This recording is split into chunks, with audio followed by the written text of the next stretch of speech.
In this guide you will learn how to shut down using keyboard in Windows 11.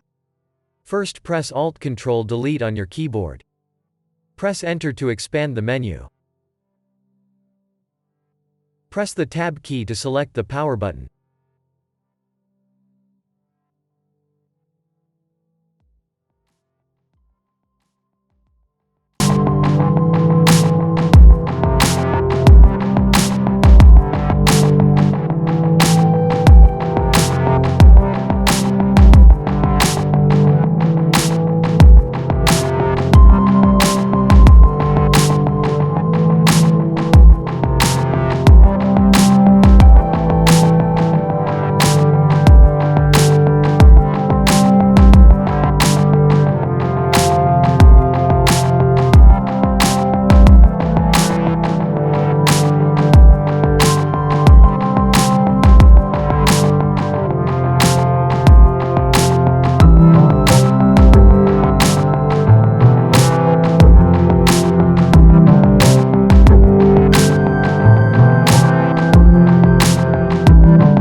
Should be fixed.